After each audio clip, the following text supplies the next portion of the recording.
सो next है control activities. Now what are the control activities?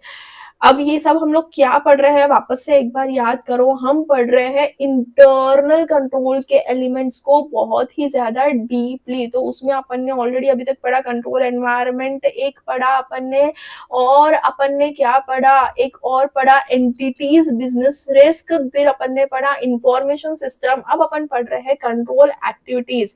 सबसे पहले इंटरनल कंट्रोल अगेन कौन लगाता है, मैनेजमेंट लगाता है। तो वहां पे उसकी कंट्रोल एक्टिविटीज क्या रहेगी, these are the policies and procedures that help ensure management that directives are carried out. Okay, they aim, control activities क्या करते हैं, ये prevent करते हैं, detect करते हैं and correct करते हैं errors और fraud को। they aim to prevent, detect and correct errors and fraud that could lead to material misstatement. Now what does auditor understand? auditor को control activities से क्या लेना देना है भाई? The auditor gains understanding of only those control activities। ठीक है, बहुत सारी कंट्रोल एक्टिविटीज होती है ना, मैनेजमेंट ने तो बहुत सारी चीजें लगाई हुई होती है क्या, लेकिन सभी कंट्रोल एक्टिविटीज एसेंशियल है क्या? फॉर एग्जांपल कुछ कंट्रोल एक्टिविटीज देखिए, होता है ना कि चेक इन का टाइमिंग होता है, चेकआउट का टाइमिंग होता है, थंब इंप्रेशन होता है, वो सारे भी ऑडिटर देखता बैठेगा क्या? नहीं नहीं, वो सारा तो मैनेजमेंट को अपने पर्सनल बेनिफिट के लिए यूज करता है ना, एक पर्सनल कंट्रोल के लिए यूज करता है। लेकिन जो ऑडिटर है वो कौन सा कंट्रोल एक्टिविटी देखेगा? सिग्निफिकेंट क्लास ऑफ ट्रांजैक्शन, की account balances and important disclosures के ऊपर जो कंट्रोल एक्टिविटीज है वो देखेगा। अब ये तीन वापस आपको अब तक याद आना जाना चाहिए। These three are for assertion level.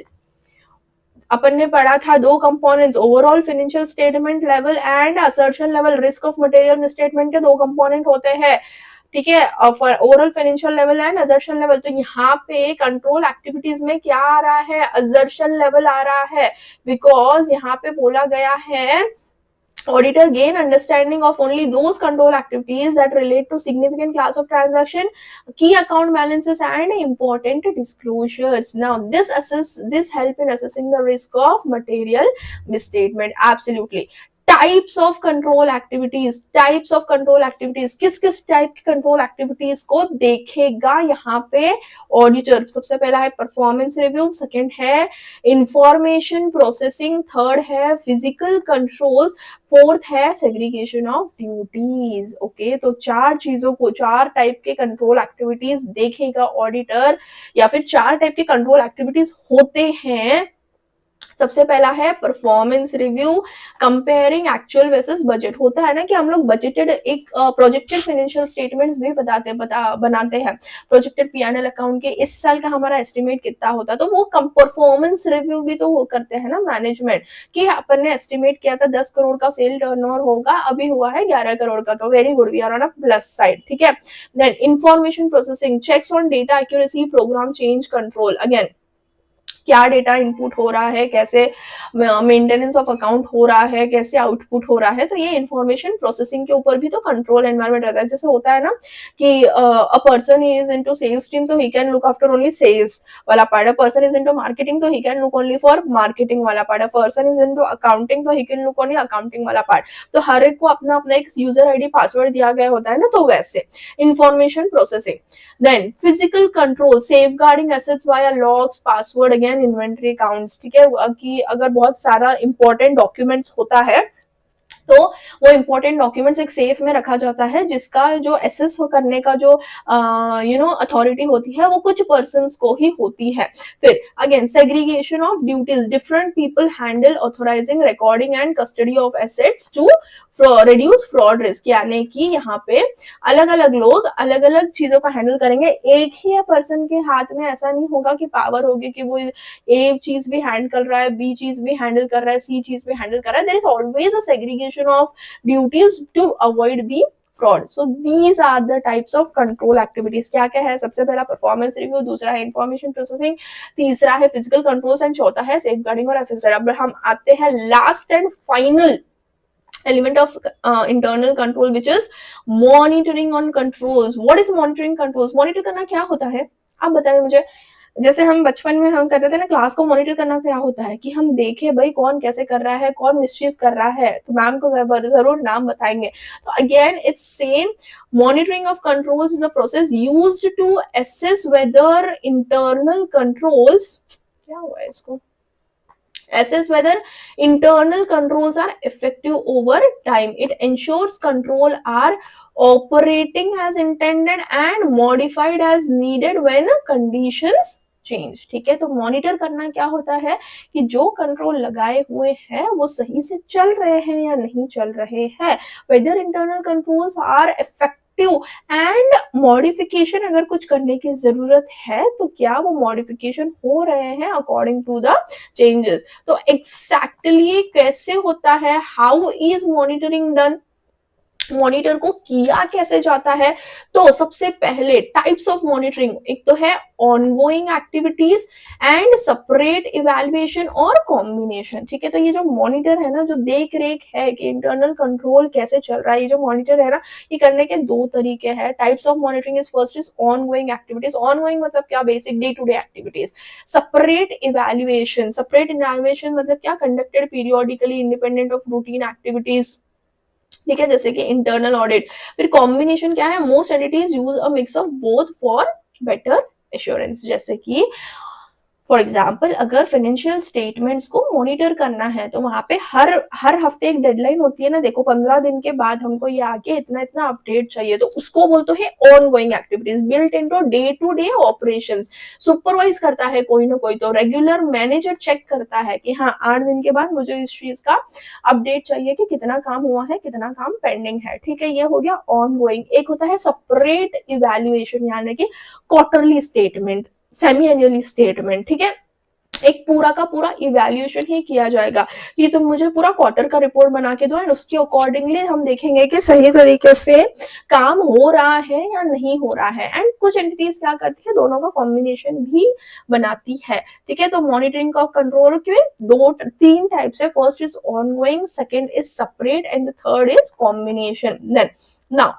Are all controls relevant to audit, are all controls relevant to audit. ठीक है, नो, मैंने बोला ना कि सभी के सभी कंट्रोल्स थोड़ी ना रिलेवेंट रहेंगे ना ऑडिटिंग के। ठीक है, ऊपर ये पॉइंट अपियर हुआ था, जो कंट्रोल्स ऑडिटर के लिए नेसेसरी है, रिस्क ऑफ मटेरियल स्टेटमेंट के लिए फाइंड आउट करने के लिए जरूरी है, जो कंट्रोल्स ऑडिट प्लान को बनाने के लिए नेसेसरी है, सिर्फ वही चीजें देखेंगे।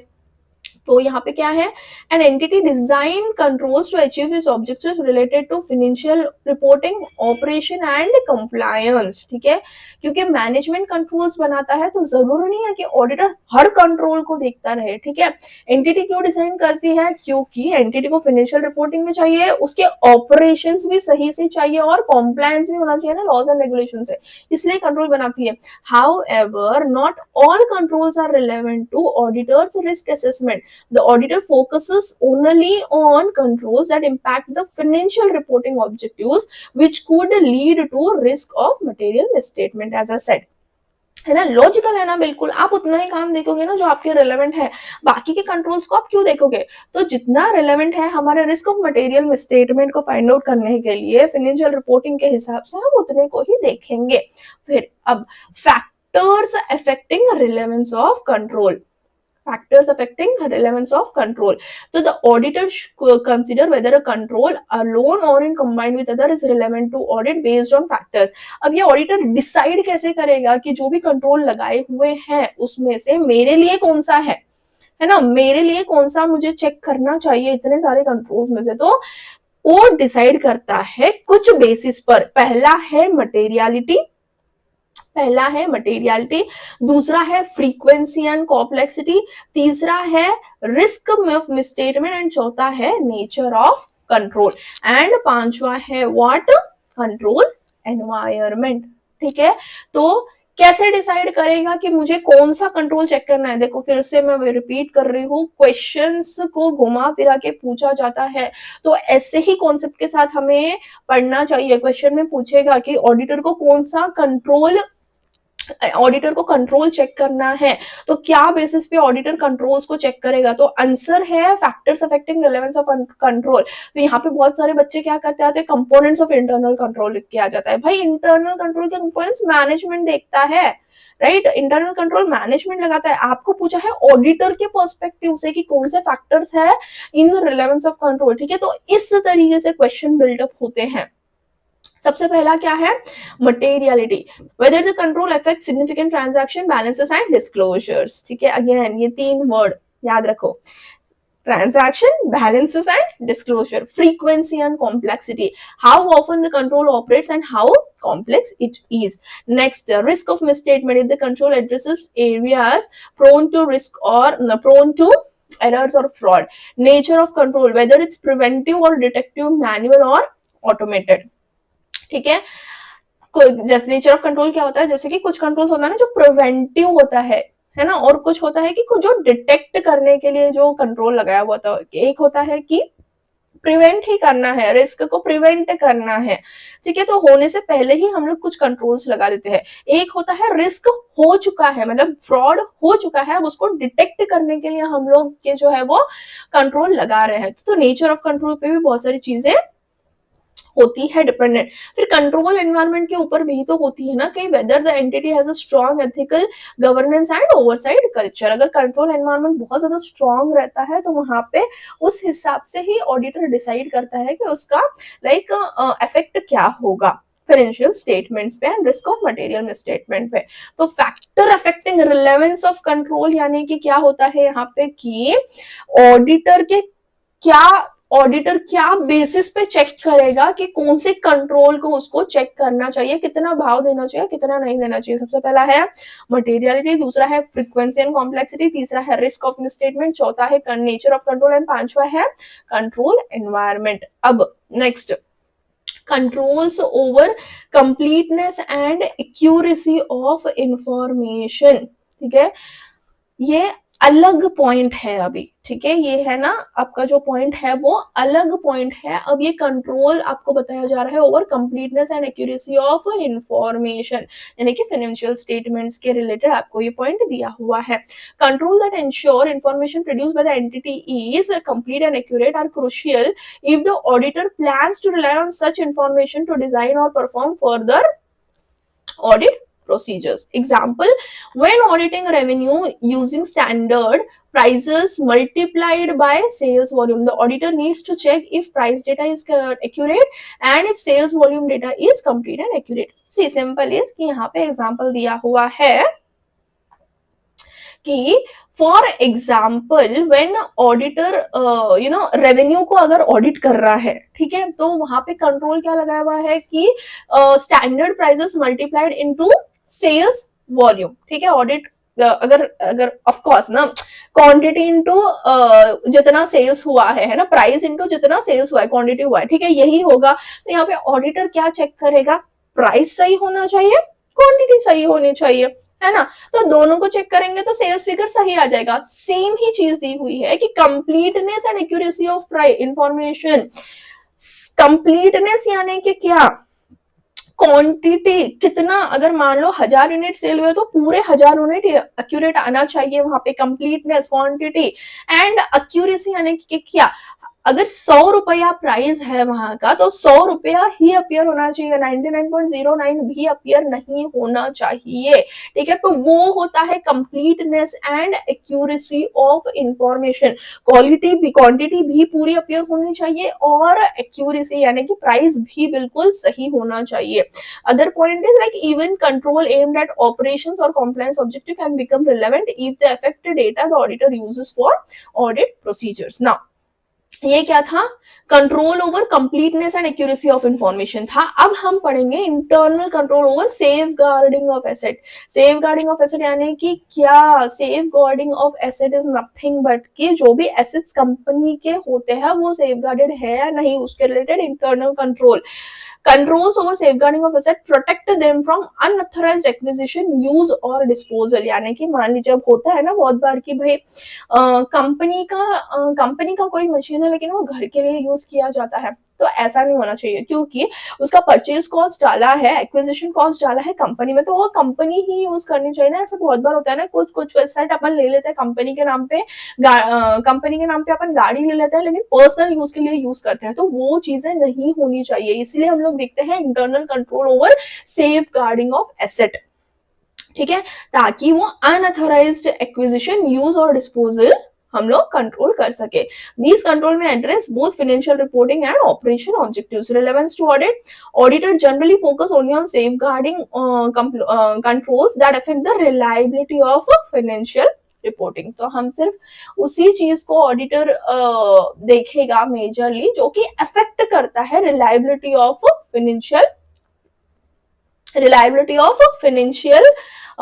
रिपोर्टिंग पे। जैसे कि फॉर एग्जांपल मैंने यहाँ पे दिया हुआ है password controlling access to cash and disbursement program, ठीक है। अब इसका ऑथराइजेशन किसके पास है ये चेक करना बहुत जरूरी है। अब जनरली नॉट रिलेवेंट, क्या नॉट रिलेवेंट हो जाता है कि controls preventing access use of materials in production. अब कुछ कंट्रोल ऐसा, जैसे मैंने आपको गाड़ी का एग्जांपल दिया है ना, तो वो गाड़ी का जो मैंने आपको एग्जांपल दिया सेफ गार्डिंग ऑफ एसेट के ऊपर, आप बताइए मुझे ये कंट्रोल इंक्लूडेड है, ये ऑडिट का रिलेवेंट है या ऑडिट का रिलेवेंट नहीं है? ये ऑडिट के रिलेवेंट नहीं है, लेकिन आपको कंसेप्ट को समझने की अंडरस्टैंडिंग के लिए मैंने आपको ये चीज बताई थी, है ना। तो हम लोग ऑडिट के रिलेवेंट हम लोग वही चीजें रिलेवेंट मानेंगे जो कि फाइनेंशियल रिपोर्टिंग पे अफेक्ट करती है, जैसे कि कैश को हैंडलिंग करने के पासवर्ड प्रोटेक्शन किसके पास है, ठीक है। फिर उसके बाद में controls relating to objectives not relevant to audit, है ना। अब ये भी पढ़ लो भाई कि नॉट रिलेवेंट टू ऑडिट अगर है तो वहां पे अगर कंट्रोल रहेगा तो क्या रहेगा, है ना। Meaning many internal controls in entity are design for objectives unrelated to financial reporting and hence not relevant to the audit. For example देखो आपको यहाँ पे क्वेश्चन कैसे अपीयर हो सकता है कि an airline automated system to maintain flight schedule is crucial for operations but not relevant for the audit of financial statements. Explain. तो यहाँ पे आप क्या लिखोगे, ये यहाँ पे डेटा लिखोगे कि यस, पहले तो जो क्वेश्चन में दिया हुआ है सेम लाइन लिखोगे, yes the airline automated system to maintain flight schedules is crucial for operations but not relevant to audit is explained as follows because many internal controls in an entity are designed for objectives unrelated to financial reporting and hence not relevant to audit.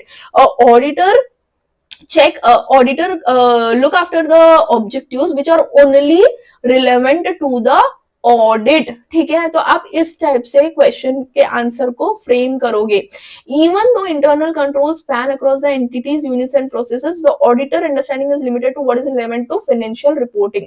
जो ऊपर यहाँ पे point दिया हुआ है ना, same point ही यहाँ पे आपको अपीयर हो रहा है। दीज कंट्रोल्स कौन से कंट्रोल होना चाहिए, फाइनेंशियल रिपोर्टिंग और ऑपरेशंस वाला। तो यहाँ पे ये पॉइंट आप आराम से लिख सकते हो। स्पेशल केस क्या हो सकता है, if a statute or regulation requires the auditor to report on certain internal controls like compliance aspect then the review may become broader and more detailed. अगर सरकार ने ही बोला हुआ है या फिर रेगुलेशन या फिर कोई अथॉरिटी है, जैसे बैंकिंग का एक अलग से रेगुलेशन होता है, आरबीआई रेगुलेशन होता है ना, आरबीआई वालों ने ही बोला है कि नहीं हमें इस स्पेसिफिक कंट्रोल इंटरनल कंट्रोल के ऊपर पूरा हमें डिटेल चाहिए, तो वहां पे ऑडिटर के ऊपर पाबंदी हो जाती है कि भाई दूसरे भी कंट्रोल को वो चेक करे जो कि फाइनेंशियल रिपोर्टिंग पे अफसर नहीं करता है, ठीक है। तो ये चीज भी हो सकती है but these are in a special case only. तो आप ये भी पॉइंट लिखो, फुल मार्क्स 5, ठीक है। फिर next, nature and extent of understanding relevant control,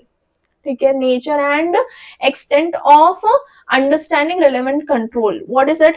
first of all is design and implementation. What?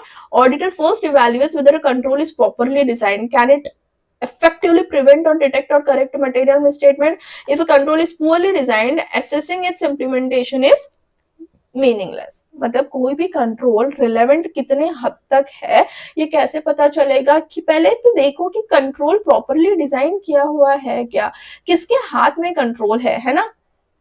तो उसी हिसाब से कि वो एबिलिटी तो है क्या कि उस कंट्रोल में कि वो प्रिवेंट कर सके या फिर डिटेक्ट कर सके या फिर करेक्ट कर सके मटेरियल मिसस्टेटमेंट को, है ना। तो अगर कंट्रोल ही पुअरली डिजाइन है, यानी कि फॉर एग्जांपल हम लोग वो कैश वाले का एग्जांपल को देते हैं कि ए मिस्टर एक्स के हाथ में चाबियां दी हुई थी, कैश पासवर्ड दिया हुआ था कैश को प्रोटेक्ट करने का, लेकिन वो सही से फॉलो ही नहीं हो रहा है, तो वहां पे उसका इम्प्लीमेंटेशन हुआ है या नहीं हुआ है, मतलब पासवर्ड वहां पे हर दो जनों के पास है, हर दो बंदों के पास है, तो वहां पे वो पूरा कंट्रोल ही इररिलेवेंट हो जाएगा एंड उसके हिसाब से ऑडिटर जो है वो रिपोर्ट बनाएगा। तो ये कैसे पता चलेगा? इंक्वायरी करने से पता चलेगा।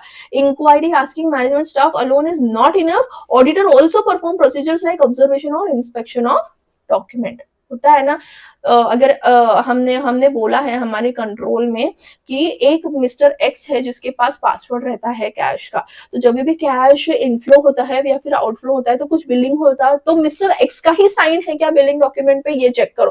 पहले तो इंक्वायर करो, मैंने आप पूछोगे 10 जनों को या फिर आप पूछोगे मैनेजर को किसके हाथ में है पासवर्ड, मिस्टर एक्स के हाथ में है, ये हो गई इंक्वायरी। लेकिन उस पर हम यकीन कर सकते हैं या नहीं कर सकते हैं, तो हम क्या करेंगे, सारे डेटा मंगाएंगे, कब कैश का इनफ्लो हुआ, कब कैश का आउटफ्लो हुआ, सिग्नेचर किसके है वहां पे, मिस्टर एक्स के ही सिग्नेचर है या फिर एक पेपर पे मिस्टर एक्स का है और एक पेपर में मिस्टर वाई का सिग्नेचर है, तो वहां पे कॉम्प्रोमाइज हो चुका है कंट्रोल। ठीक है, तो हम लोग ये चीज देखेंगे nature and extent of understanding relevant control में। पहले तो इंक्वायरी करेंगे और सिर्फ इंक्वायरी काफी नहीं होती है, हम ऑब्जर्वेशन करेंगे और इंस्पेक्शन करेंगे डॉक्यूमेंट्स का। फिर ऑटोमेशन इम्पैक्ट, अब होता है ना कि बहुत सारी कहाँ पे पेपर वर्क नहीं होता है ना, अब पेपर वर्क नहीं होता है, हम लोग इनफ्लो और आउटफ्लो के लिए सिर्फ ऑटोमेटेड है, सब कुछ हम मशीन जनरेटेड ही करते हैं, हम साइन नहीं कर रहे हैं हम यहाँ पे मिस्टर एक्स, है ना। तो उस सिचुएशन में क्या करेंगे, for manual control checking implementation and what point does not prove they operated effectively throughout the period. However, due to consistency in IT, if automated control are tested and found implemented correctly, it may also support their operating effectiveness. अब होता है ना कि mister x ने forgery, mister x की forgery किसी ने कर ली हो सकता है ना मैनुअल कंट्रोल में कि मिस्टर एक्स की फॉर्जरी किसने कर ली हो, है ना। बट ऑटोमेटेड कभी भी अगर कंट्रोल की बात आती है तो सिस्टम में वो नहीं कर सकता। अगर साइन की जगह पे अगर थंब इम्प्रेशन अगर मिस्टर एक्स का मांगता है, वो थंब इम्प्रेशन को इजीली चेक नहीं कर सकता है, कोई ब्रेक नहीं कर सकता है, यही मीनिंग है पूरे का भाई। ओके, तो nature and extent of understanding relevant controls. Okay, फिर लास्ट में एक पॉइंट मेंशन किया हुआ है, properly design and implemented control help to prevent, detect and correct misstatement, poorly design control might represent a significant deficiency. तो उस हिसाब से अब तुम डिसाइड करो तुम्हारा क्या होना चाहिए अगला ऑडिट प्रोसीजर। फिर अब next, risk that require special audit consideration. कुछ रिस्क ऐसे होते हैं जहां पे स्पेशल ऑडिट कंसिडरेशन होना चाहिए, जैसे कि कोई रिलेटेड पार्टी ट्रांजैक्शन है, जैसे कोई रिस्क ऑफ फ्रॉड है, तो ये कुछ सिग्निफिकेंट रिस्क होते हैं जहां पे ऑडिटर को एक स्पेशल ऑडिट कंसिडरेशन देना पड़ता है। During risk assessment auditor must determine whether any identified risk are significant risk. जो भी रिस्क हमें मिले हैं क्या वो सिग्निफिकेंट रिस्क है? These are the risks that due to the nature and circumstances require special attention. The auditor uses professional judgment. Professional judgment कैसे देता है? On the basis of knowledge, on the basis of training.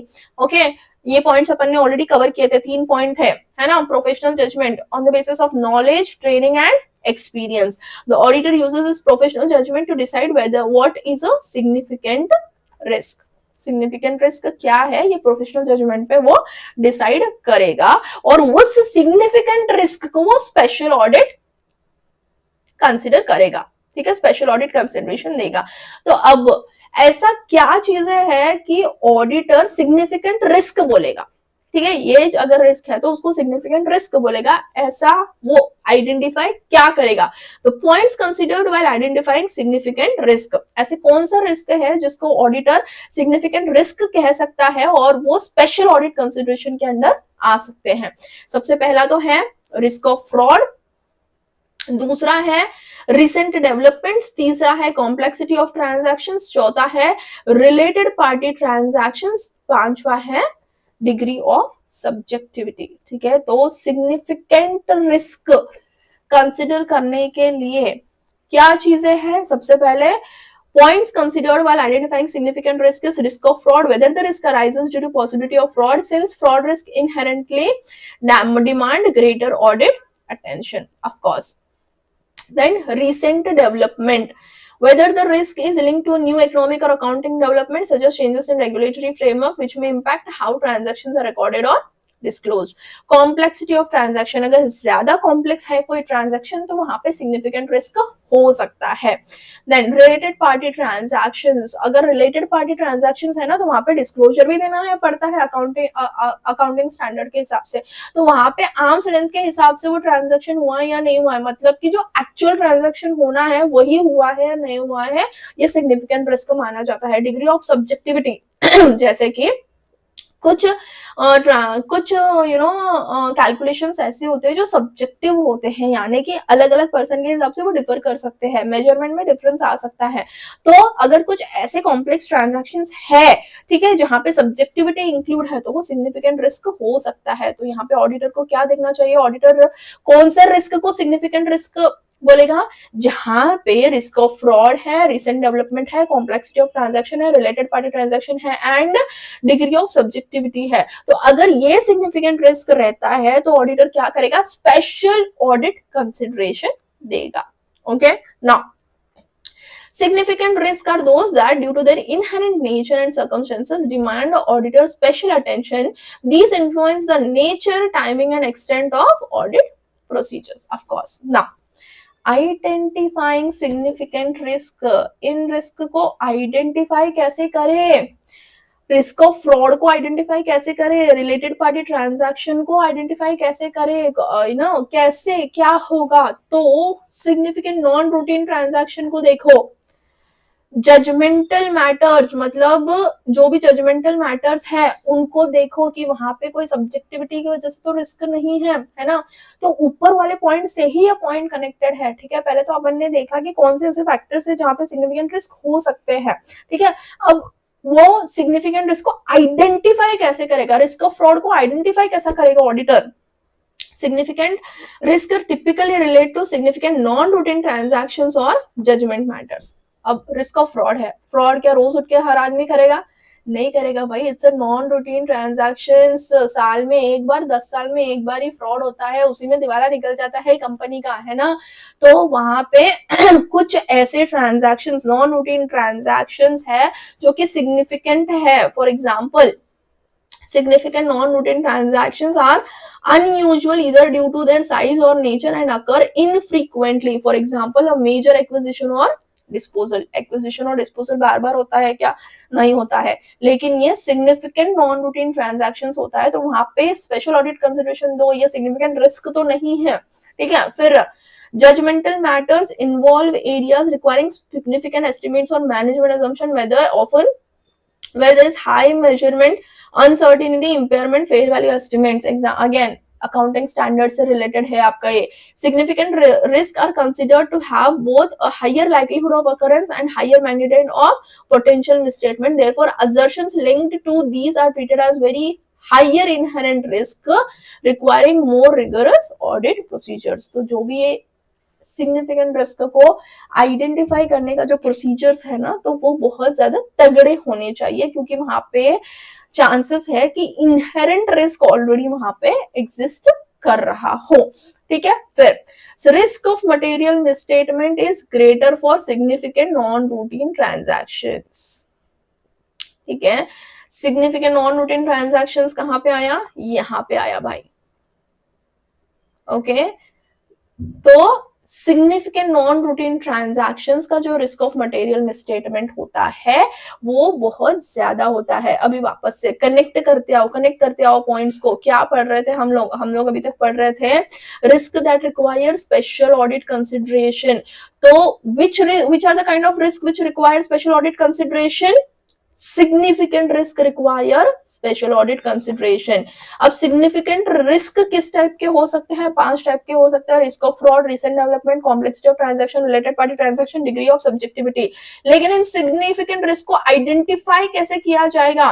Significant non routine transactions and judgemental matter से identify किया जाएगा। अब जो significant non routine transactions जो है उसका रिस्क ऑफ मटेरियल मिसस्टेटमेंट बहुत ज्यादा है बोल रहा है, ठीक है, आईसीआई। तो यहाँ पे इसीलिए उस चीज को चेक करो कि क्या बोल रहे हैं वो, रीजन क्यों है, रीजन क्यों है, what is the reason that risk of material misstatement is greater for significant non routine transactions? Because of course सबसे पहले तो अनफेमिलियरिटी, बार बार नहीं होते ना, वो नॉन रूटीन ट्रांजैक्शन है इसलिए फेमिलियरिटी नहीं रहती है, कॉम्प्लेक्स ट्रांजैक्शन रहते हैं, मैनुअल इंटरवेंशन रहते हैं, पोटेंशियल फॉर फ्रॉड रहते हैं। अब कोई एक्विजिशन हो रहा है, कोई डिस्पोजल हो रहा है, तो वहां पे अनफेमिलियरिटी हो जाती है ना, एक कॉम्प्लेक्स ट्रांजैक्शन हो जाता है ना, वो कॉस्ट ऑफ एक्विजिशन क्या है, क्या प्रॉफिट है, क्या लॉस है ना। तो एक तो लोग भी अनफेमिलियर रहते हैं, फिर उसके बाद में मैनुअल इंटरवेंशन भी हो सकता है, फिर पोटेंशियल ऑफ फ्रॉड भी हो सकता है वहां पे, ठीक है। तो risk of material misstatement greater for significant non routine transactions. देखो इसी पॉइंट को यहाँ पे नीचे ब्रीफ में बोला गया है। रीजंस क्या है? सबसे पहला रीजन आप यहाँ पे अगेन एग्जांपल्स को चेकआउट कर सकते हो वीडियो को पॉज करके। हम बढ़ते हैं आगे पॉइंट की तरफ। रिस्क ऑफ मटेरियल मिसस्टेटमेंट कहाँ ज्यादा है? Greater for significant judgemental matters. Again कहां से आया पॉइंट? आप बताइए मुझे, यहां से आया पॉइंट। सिग्निफिकेंट रिस्क किसको कहा जाता है? जहां पे again significant non routine transactions है और जजमेंटल मैटर्स है। सिग्निफिकेंट नॉन रूटीन ट्रांजैक्शंस के बारे में यहाँ पे इन डिटेल बोला हुआ है और जजमेंटल मैटर्स के बारे में यहाँ पे इन डिटेल बोला हुआ है। Okay, now risk of material misstatement is always greater for significant judgmental matters. Okay, now जहां पे हायर जजमेंट इन्वॉल्व है वहां पे रिस्क भी तो हायर इन्वॉल्व रहेगा ना। फॉर एग्जांपल रीजन क्या है? मैनेजमेंट के अजम्पशंस हो सकते हैं, सब्जेक्टिविटी हो सकते हैं और फ्यूचर बेस्ड एस्टिमेट हो सकते हैं। जजमेंट में हमेशा होता है ना कि आप अपने हिसाब से जजमेंट देते हो लेकिन वहां पे सब्जेक्टिव है, आपका जजमेंट डिफर कर सकता है दूसरे पर्सन के जजमेंट के साथ, हमेशा होता है ना। उसी तरीके से एक तो मैनेजमेंट के अजम्पशन, ठीक है, फिर subjectivity in estimates and future based estimate. For example, valuation of complex financial instruments, then estimation of impairment loss, then provision for contingent liabilities. These are the examples of few judgmental matters जहां पे judgment involve होती है, ठीक है। तो these are the points. Now I think we can end up this session today यहाँ पे, and next session में हम लोग बाकी का चैप्टर का बचा हुआ पार्ट हम लोग कवर अप करने वाले हैं।